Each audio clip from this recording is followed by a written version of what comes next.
बिस्मिल्लाहिर्रहमानिर्रहीम अल्हम्दुलिल्लाहि वकफ़ा वसलामुन अला इबादिहिल्लज़ीना इस्तफ़ा अम्मा बाद। मोहतरम बुजुर्गों, दोस्तों, मेरे दीनी और ईमानी भाइयों, बचपन से हम ये कहावत सुनते चले आ रहे हैं कि जो दरख्त फलदार होता है उसी पर पत्थर मारे जाते हैं। ये कहावत या ये मिसाल इस्लाम पर बिल्कुल फिट बैठती है। जब हम दुनिया की सूरत हाल का जायज़ा लेते हैं और एनालिसिस करते हैं तो हमें ये नतीजा निकलता हुआ नजर आता है कि दुनिया में एक बहुत बड़ा तबका वो है जिनकी तमाम तर कोशिशों का मकसद सिर्फ और सिर्फ ये है कि इस्लाम का चराग दुनिया से गुल कर दिया जाए, मुसलमानों का नामो निशान मिटा दिया जाए, उनको तहस नहस कर दिया जाए, नेस्त नाबूद कर दिया जाए। और इस मकसद की तकमील के लिए वो मुख्तलिफ और नित नए तरीके और हरबे इख्तियार करते हैं। कहीं इस्लाम के मुख्तलिफ अहकाम को बदनाम किया जाता है। हम देखें कि हलाला को किस कदर बदनाम किया गया, 3 तलाक को लेकर किस कदर मीडियाई प्रोपेगेंडा किया गया। इसी तरह मुसलमानों के यहाँ जो कज़न मैरिज सिस्टम है, या ये कि मुसलमान अपने जिन रिश्तेदारों के साथ निकाह करते हैं जिनके साथ उनका कोई खूनी रिश्ता नहीं, उनके साथ भी ये कहकर मुसलमानों को बदनाम किया गया कि ये अपनी बहनों और माओं से और बेटियों से शादियां रचा लेते हैं। इसी तरह आजकल मुस्लिम नौजवानों को लव जिहाद के नाम से किस कदर प्रताड़ित किया जा रहा है, यह आए दिन हम सोशल मीडिया पर देखते हैं, प्रिंट मीडिया पर देखते हैं, और इलेक्ट्रॉनिक मीडिया का तो क्या ही पूछना। आए दिन उन्हें इससे बड़ा कोई मुद्दा ही नजर नहीं आता कि किसी तरह किसी भी इस्लामी हुक्म को लेकर घंटों और महीनों तक डिबेट चल रही है। हम 3 तलाक के मसले को देखें, हलाले के मसले को देखें, किस कदर प्रोपेगेंडा किया गया। ऐसा लगता था कि हिंदुस्तान में यहाँ की पब्लिक के लिए, यहाँ के आवाम के लिए इससे बड़ा कोई मुद्दा ही नहीं है। रोजगार कोई मुद्दा नहीं है, महंगाई कोई मुद्दा नहीं है। इसी तरह आए दिन जो रेप के वाकयात बढ़ रहे हैं, जराइम बढ़ रहे हैं, ये कोई मुद्दा नहीं है। मुद्दा है तो सिर्फ और सिर्फ के मुस्लिम नौजवानों को निशाना बनाया जाए, इस्लामी किसी हुक्म को टारगेट किया जाए। इसी मकसद के लिए मुख्तलिफ फिल्में बन रही हैं।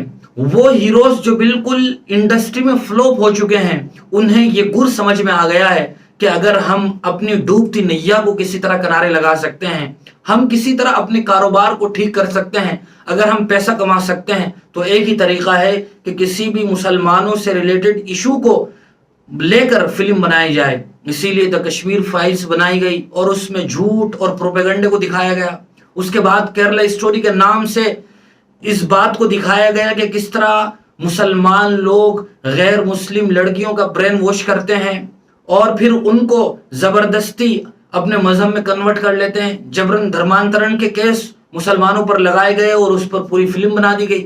उसके बाद अभी जो एक फिल्म आ रही है 72 हूरों के नाम से फिल्म आ रही है, जिसका मकसद सिर्फ यह है कि मुसलमानों के और इस्लाम के हूरों के कॉन्सेप्ट को लेकर बदनाम किया जाए और इस मुद्दे को लेकर बदनाम किया जाए कि मुसलमानों में, बल्कि इस्लाम में यह हुक्म है कि तुम किसी भी काफिर को मार दो, तुम्हें आखिरत में और जन्नत में 72 हूरें मिलेंगी। ये किस कदर बड़ा झूठ है। ये सरासर मुसलमानों पर इल्जाम है, इस्लामी अहकाम पर बहतान तराशी है। इस्लाम कभी नहीं कहता कि किसी भी बेकसूर आदमी को राह चलते कत्ल कर दिया जाए, नऊज़ु बिल्लाह। ये बिल्कुल झूठ है जो इस्लाम के खिलाफ बोला जा रहा है। इस्लाम तो कहता है मन क़तल नफ्सन बिग़ैरि नफ्सिन औ फ़सादिन फ़िल अर्ज़ फ़कअन्नमा क़तल अन्नास जमीआ, कि अगर तुम किसी इंसान को बिला कसूर कत्ल कर देते हो तो तुम पूरी इंसानियत का कत्ल कर देते हो। वमन अहयाहा फ़कअन्नमा अहया अन्नास जमीआ, और अगर तुम किसी इंसान की जिंदगी को बचा लेते हो तो वह इंसानियत की तुम हिफाजत कर रहे हो। इस्लाम में तो चिमटी तक को मारने की भी इजाजत नहीं है। और बदनाम किया जा रहा है कि इस्लाम में ये कॉन्सेप्ट है, ये हुक्म है कि किसी भी काफिर को मार दो और 72 हूरें ले लो। ये बात तो अपनी जगह बिल्कुल साबित है कि इस्लाम में हूर का कॉन्सेप्ट है। अल्लाह तबारक व तआला ने कुरान मजीद में अपनी बिल्कुल सच्ची पवित्र किताब में इस बात का तज़किरा किया है।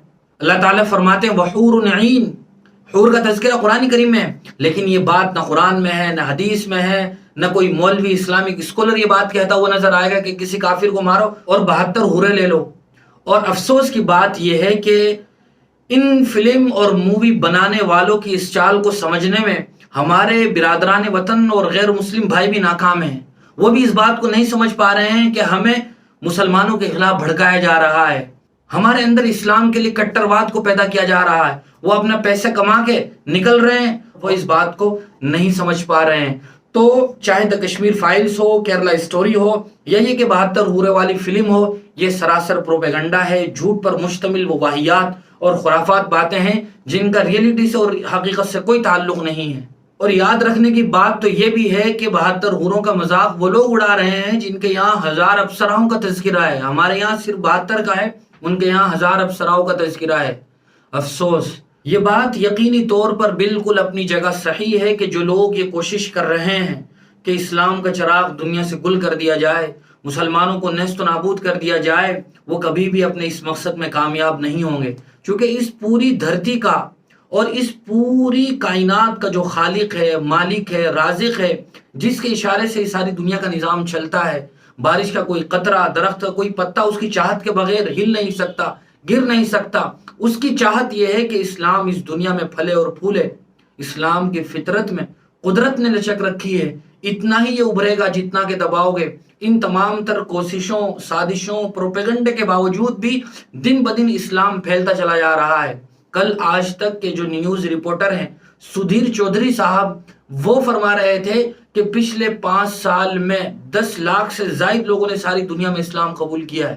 کیا آپ نے کبھی دیکھا ہے کہ کسی مسلمان نے زبردستی کسی سے نعرہ تکبیر اللہ اکبر کا نعرہ لگوایا ہو؟ کیا آپ نے کبھی کسی ویڈیو میں یا ریل میں کبھی دیکھا ہے کہ کسی مسلمان نے زبردستی کسی سے کلمہ پڑھوایا ہو؟ بالکل نہیں، چونکہ اسلام میں یہ الاؤ ہی نہیں ہے، اسلام میں یہ جائز ہی نہیں ہے۔ لہذا اسلام کے بارے میں یہ یاد رکھنا چاہیے جو اللہ تعالیٰ نے قرآن مجید میں ارشاد فرمایا ہے، یریدون لیطفئوا نور اللہ بافواہہم واللہ متم نورہ ولو کرہ الکافرون۔ نور خدا ہے، کفر کی حرکت پہ خندزن پھونکوں سے یہ چراغ بجھایا نہ جائے گا۔ ستیزہ کار رہا ہے ازل سے تا امروز چراغ مصطفی سے شرار بولہبی۔ لہذا جو لوگ یہ ناپاک اور ناجائز حرکتیں کر رہے ہیں وہ خود اپنا نقصان کر رہے ہیں۔ انہیں چاہیے کہ وہ اپنے بزنس پر فوکس کریں، اپنی محنت کو۔ انہیں چاہیے کہ وہ اپنے آپ کو ایک اچھا اور سکسیسفل انسان بنائیں اور نام کمائیں انسان کے لیے، اور ہیومینٹی کے لیے کچھ ایسے نیک کام کر جائیں کہ لوگ ان کو یاد رکھیں۔ یہ جو کچھ اسلام کے خلاف کیا جا رہا ہے یہ خود اپنے سر گناہ کا بوجھ لادا جا رہا ہے۔ اللہ تعالی ہم سب کو اپنے حفظ و امان میں رکھے اور اسلام کو مزید ترقی اور بلندی نصیب فرمائے۔ وآخر دعوانا الحمدللہ رب العالمین۔